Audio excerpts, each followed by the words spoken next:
2, 3, 4အောင်မျိုးမြင့်အတော်နဲ့ဆိုင်မတော်ဆိုင်တကြီးဖွင့်လှစ်ကြောင်းကြီးများအပ်ပါတယ်ခင်ဗျာအောင်မျိုးမြင့်အတော်နဲ့ဆိုင်တကြီးပါဒီဆိုင်တစ်ဆိုင်နဲ့ဆိုင်မတော်ဆိုပြီး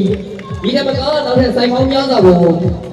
ဒီတိုင်းမှာတင်တော့ဆိုကောင်းဆောင်ရင် electronic ပစ္စည်းနဲ့ပတ်သက်ရင်အောင်မိုးမြို့လာခဲ့ပါဇက်ကရွတ်တဲ့ဟာမရှိဘူးဆိုတာမရှိစေရပါဘူးအမျိုးသား1000ကျော်ရေလို့လည်းကျွန်တော်သိရပါတယ်အခုကျွန်တော်ဆိုင်ဖွင့်ပွဲလုပ်နေရင်းနဲ့ဟိုဒီ customer တွေကဒီအဝင်ထွက်မှာဟိုအများကြီးပဲအရန်ကိုလာပြီးအားပေးကြရပေါ့နော်အဲ့ဒီအတွက်လည်းအောင်မိုးမြင့်ဒါအခုနဲ့မှကိုဂုဏ်ယူပါတယ်လို့ပြောချင်ပါတယ်နောက်ထပ်လည်းဆိုင်ခွဲတွေအများကြီးဖွင့်နိုင်ပါစေလို့လည်းကျွန်တော်ကဆုတောင်းပေးပါတယ်ဟုတ်ဈေးနှုန်းကလည်းဟိုချားဆိုင်နေချက်ပေါ့နော်အများကြီးတက်တာမယ်ဒီရက်စစ်ပစ္စည်းဆိုင်ဖွင့်မယ်ဆိုရင်လုပ်ငန်းရှင်ကြီးတွေလုပ်မယ်ဆိုလို့ချင်းအောင်မုန်းပြင်းနဲ့လက်တွဲပါလို့ဖိတ်ခေါ်လိုက်ပါရစေရှင်ပင်းတရားမှာကျွန်တော်ဇလန်တွဲရိုက်နေတဲ့အချိန်အကိုနဲ့အမဒီအောင်မိုးမြင့် electronic ဆိုင်ခွဲ3ဆိုင်ဖွင့်ဖို့ရှိတယ်ဒီနေ့မှာဖွင့်မယ်ဆိုပြီးပြောတော့ကျွန်တော်ကလည်းမန္တလေးမရောက်ဖြစ်တာတော်တော်လေးကြာပြီဆိုတော့ပြီးတော့အကိုတို့အမားတို့လာပြီးတော့ဟိုပြောတဲ့အချိန်မှာတွေကအကိုတို့အမားတို့ရဲ့ဒီစိတ်ထားကိုကျွန်တော်ကသိရပေါ့နော်ဟိုအရန်သဘောကောင်းနေဆိုတော့အဲ့ဒါနဲ့ကျွန်တော်လာပြီးတက်ရောက်ဖြစ်တာပါခင်ဗျာဟုတ်ဘာတွေရလဲဆိုတော့ electronic ပစ္စည်းနဲ့ပတ်သက်ရင်အောင်မိုးမြို့လာခဲ့ပါဇက်ကရွတ်တဲ့ဟာမရှိဘူးဆိုတာမရှိစေရပါဘူးအမျိုးသား1000ကျော်ရေလို့လည်းကျွန်တော်သိရပါတယ်အခုကျွန်တော်ဆိုင်ဖွင့်ပွဲလုပ်နေရင်းနဲ့ဟိုဒီ customer တွေကဒီအဝင်ထွက်မှာဟိုအများကြီးပဲအရန်ကိုလာပြီးအားပေးကြရပေါ့နော်အဲ့ဒီအတွက်လည်းအောင်မိုးမြင့်ဒါအခုနဲ့မှကိုဂုဏ်ယူပါတယ်လို့ပြောချင်ပါတယ်နောက်ထပ်လည်းဆိုင်ခွဲတွေအများကြီးဖွင့်နိုင်ပါစေလို့လည်းကျွန်တော်ကဆုတောင်းပေးပါတယ်ဟုတ်အားပေးစရာမလိုကျွန်တော်မေးရဘာကြိုက်လဲဆိုအောင်မိုးမြင့်ကဟိုသွင်းထားတဲ့ brand တွေအကုန်လုံးကြိုက်တယ်ဆိုတော့အဲ့ဒါအကိုနဲ့အမကျွန်တော်တစ်ထပ်လိုက်ကြည့်ခုနပေးလိုက်တယ်ပေါင်းတွေလည်းပါတယ်ရင်နွေးဟိုပါတယ်ပြီးတော့ဒီမှာပန်ကာလည်းပါတယ် dryer လည်းပါတယ်ဒီသမင်းချက်စားအောင်သမင်းပေါင်းပါဓာမီအောင်ပါသေးရဲ့အဲ့တော့ကျွန်တော်အိမ်မှာအောင်မိုးမြင့်နေပဲဖြစ်တော့မှာပေါ့နောက်ဆိုရင်အောင်မိုးမြင့်ဆိုတာတော့ဒါမန္တလေးမှာကမသိတဲ့လူဆိုတာမရှိသလောက်ပါပဲပြီးတော့ဒါတနိုင်ငံလုံးကိုလည်းအောင်မိုးမြင့်ကနေ electronic ပစ္စည်းဖြန့်ချီနေတာဆိုတော့ဒီမှာလက်လိလက်ကလာရောက်ဝယ်ယူလို့ရပါတယ်ဆိုင်ခွဲအစ်စ်လေးရကြတော့ကျွန်တော်ဒီနေ့9ရက်နေ့မှာဖွင့်လိုက်တာက83လမ်း30-31ကြားမှာဖွင့်လိုက်တာပါဆိုင်လေးကလည်းတော်တော်ခမ်းနားတယ်အထဲမှာလည်းပစ္စည်းကအစုံပဲလာရောက်ခဲ့ပါတစ်ခေါက်တော့လာကြည့်ပါဟိုလိုချင်စရာလေးများပါတယ်ဟုတ်ကျွန်တော်ကအရင်တွေ့တာ Agrime ကိုအရင်တွေ့တာအဲ့ဒါနဲ့ကျွန်တော်မေးအမ Agrime ပဲတွေ့တယ်အောင်မမြတ် page မဖွင့်တာဘူးလားဆိုတော့ Agrime ကနေ online ကရောင်းတာအများကြီးပဲအကူနဲ့မှရောင်းတာရအများကြီးအရင် customer တွေလည်းအရင်များရပေါ့နော်အဲ့တော့ဆိုင်ခွဲဖွင့်တာ3ဆိုင်မြောက်တော့မှကျွန်တော်ကြောင့်ရန်ကုန်ရောက်နေရဆိုတော့အောင်မိုးမြင့် page ကိုဝင်ကြည့်အောင်မှာဆိုင်ခွဲ3ဆိုင်တောင်ရှိပြီဆိုတာသိရတာဟုတ် Agrime ကတော့online မှာတော့တော်တော်နာမည်ကြီးနေပြီပေါ့နော်အကူနဲ့အမကတော့အထူးသဖြင့် तू ကတော့ဇာတိုက်လွင့်ပြီးတော့ရောင်းနေတာTikTok ရေလည်းကာရမှာနောက်ဆိုရင် production ထောင်တော့မှာထုတ်လို့ရည်ဝါသနာပါတယ်အမဝါသနာပါလားဒါခုကအဲ့TikTok က trend ပေါ့စီဝိုင်းလုပ်မယ်ဆိုလို့ရှိရင်ဆိုTikTok ကနေတော်တော်များများtrend လိုက်ပြီဆိုရင်အောင်မြင်ကြော်ကြားတယ်သုံးတက်မယ်ဆိုရင် social ကလုံးဝမှန်ပါတယ်ဟုတ်ပါတယ်ဟုတ်လည်းလာပြီးတော့လက်တွဲလဲပါလို့ဖိတ်ခေါ်တာပေါ့နော်သူပဲလာပေါ့အကုန်လုံးအဆင်ပြေချောမွေ့ပြီးတော့အဲ့လိုပြောစီပိုင်းနဲ့တိုးတက်ပါပါအောင်မမြင့်ကိုလာမယ်ဆိုရင်အဓိကနံပါတ်1စိတ်ချမ်းသာရမယ်ပေါ့နော်ဝင်လိုက်တာနဲ့ဈေးဝယ်ကစိတ်ချမ်းသာမှုအပြည့်နဲ့အိတ်တတော်နဲ့ဝယ်ရမယ်ပြီးလို့ချင်းဈေးနှုန်းကလည်းပေါ့နော်ဟိုချားဆိုင်နေချက်ပေါ့နော်အများကြီးတက်တာမယ်ပြီးရင်ဒီဆိုင်မှာရှိတဲ့ကလေးတွေရဲ့သက်ဆိုင်ရလည်းအလွန်ကောင်းပါတယ်ရှင်ဒါကြောင့်မို့လို့ပေါ့နော်ဒီရက်စစ်ပစ္စည်းဆိုင်ဖွင့်မယ်ဆိုရင်လုပ်ငန်းရှင်ကြီးတွေလုပ်မယ်ဆိုလို့ချင်းအောင်မုန်းပြင်းနဲ့လက်တွဲပါလို့ဖိတ်ခေါ်လိုက်ပါရစေရှင်အများကြီးပြင်ဆင်ခဲ့ရပါတယ်ကျွန်တော်တို့ဇနီးမောင်နှံ2ယောက်အတူတူပေါ့လေ2010ကစပြီးတော့ဆိုင်ကိုပထမတစ်ဆိုင်စဖွင့်တယ်နောက်ထပ်ကျတော့ကျွန်တော်တို့စူးစမ်းခဲ့ရဆိုတော့2016 19မှာပေါ့တစ်ဆိုင်ထပ်ဖွင့်ခဲ့ပါတယ် အခုက2026မှာတစ်ဆိုင်ထပ်ဖွင့်ခဲ့ပါတယ်ခင်ဗျ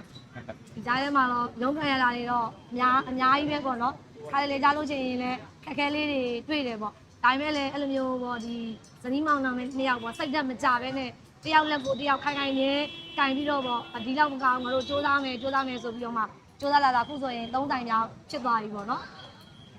ဆိုင်စဝင်တော့ကဆိုရင်အဲ့လိုမျိုးဇဲဥမပေါက်တဲ့ရက်တွေလည်းရှိတယ်အဲ့ဒါဆိုရင်လင်မယားနှစ်ယောက်ဒီလိုမျိုးပေါ့လက်ကလေးကိုကင်ထားပြီးတဲ့ခါကျတော့အားမငယ်နဲ့နော်ဒါအစားပဲရှိတယ်ပေါ့နော်ဒါနဲ့စိတ်ဓာတ်ကိုလုံးဝစိတ်ကိုအောက်ကိုမကြပဲနဲ့ကိုယ်စိတ်ကိုပြန်ပြီးတော့မှတင်းတင်းထားပြီးတော့မှကောင်းဆုံးကစားမာတွေကိုကောင်းဆုံးဝန်ဆောင်မှုတွေပေးမယ်ဒီသက်သာမယ်ဆိုရင်ကစားမာတွေကအချိန်ကြာလာတာနဲ့ငါတို့စီကိုရောက်လာမှာပဲဆိုပြီးတော့မှအဲ့ဒီခံယူချက်နဲ့ပေါ့နော်စေတနာတွေနဲ့ထားပြီးတော့မှဒီကြိုးစားလာလိုက်တာခုဆိုရင်အဲ့တော်တော်များများခက်ခဲဖို့ပေါ့နော်ဖြည့်ရှင်းနိုင်ပါပြီနော်ခက်ခဲဖို့မရှိသလောက်ဖြစ်သွားပါပြီ ဆိုင်အမှတ်1ကတော့84လမ်း29 30ကြာကျွန်တော်တို့ဒီချမ်းအေးတာကြမှာဖွင့်ပါတယ်ဆိုင်အမှတ်2ကတော့ကျွန်တော်တို့ပသိမ်ကြီးမြို့နယ်ကုန်းတန်းလေးရွာဝင်လမ်းဘေးကုန်းတန်းလေးရွာမှာဖွင့်ထားပါတယ်ခုဆိုင်အမှတ်3ကတော့83လမ်း30 31ကြာချမ်းအေးတာကြမန္တလေးမှာတခုထပ်ဖွင့်ထားပြပါတယ်ခင်ဗျာ